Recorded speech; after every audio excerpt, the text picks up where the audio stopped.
This is Chicago's very own WGN Midday News. But first, in lunch break, a classic combination with a little bit of a twist. We're making hot chicken waffle skewers.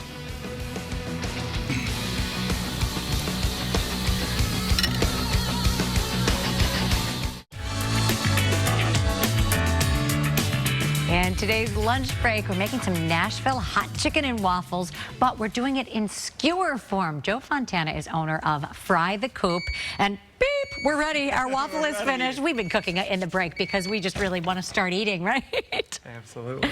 Okay, so don't let that baby burn. So you just opened another restaurant. Congratulations. Thank you so much. We opened up in Elmhurst for our second location on the corner of 83 and North Avenue, and we are really, really excited about it. The community in Elmhurst is amazing. Everyone's already supported us, and the phone will not stop ringing. All right, and you've got some amazing, good old Southern food. I mean, I looked over there, I'm like, there's a fried chicken sandwich. I'm like, oh no, that's made with a donut. Not a donut.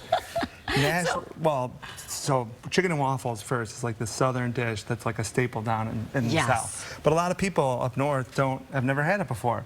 And I think people are a little hesitant to get it, but once you actually get into chicken and waffles and you know what it's all about, it's like a must. You're going to order it every time it's on the menu. So you're going to teach us how to make it at home. And I love this idea, like for maybe a tailgate because it's football season, or to do for brunch or something like that. Easy to eat. We don't sell these, but we thought it was a great idea for people, you know, you're having a party, you're having everyone over on Sunday, the Bears are on, and here you have your skewer, chicken and waffles. Right. Yeah, we don't need it on a skewer when we come to the restaurant. We've got our knife and fork, and we can just, you know, enjoy every bite of it. So yeah, I'm going to give away all the secrets here. This is all the tips and tricks. And you know, there's a couple little things that if you do it right, you get the perfect chicken and waffles. All right. So first, you want to marinate your chicken breasts.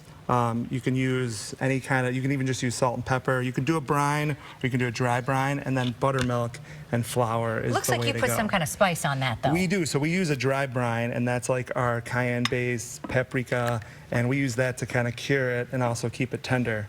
We do that for 24 hours. But you can use a simple wet brine, which a lot of people do, which is water, salt, that kind of thing. All right. So here's #1 trick, is take a little bit of your buttermilk and put it into your flour, and then give it a little stir. That's what creates all those little nooks and crannies that you want. Crunchy yes, yeah, the love.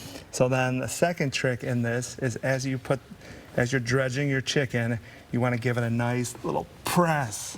And these presses really take and hair those little nuggets to your chicken. That's the best part when you take a bite of it, right? It's like with a little crunchy part. And so give it a little shake. You don't want the excess flour going into your oil. Trick number 3 is you want to use some kind of animal fat. A lot of people use vegetable oil. Vegetable oil is really not good for you. It creates some chemicals that it's just not good. So if you can use beef fat, pork fat, duck fat, which is a saturated fat, and it's actually got minerals, vitamins, things in there that are actually beneficial for you. You're actually making our fried chicken healthier. Exactly. Oh my goodness, you're the best. And hear that little sizzle? That's what you want to hear right away when you do it, when you drop it. You can get a probe thermometer, and you want it to be about 350 degrees.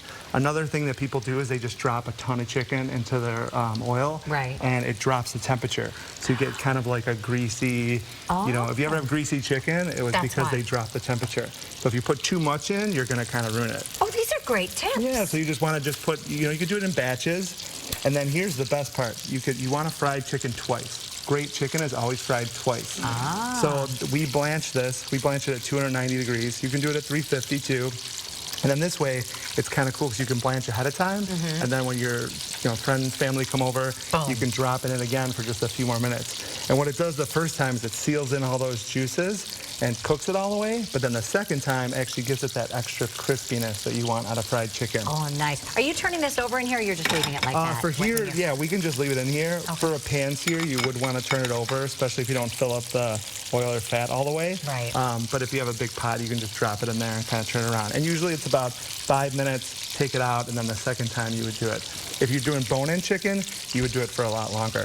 But with chicken and waffles, it's kind of this dish where you don't want to deal with bones. So it doesn't really work with the bone thing.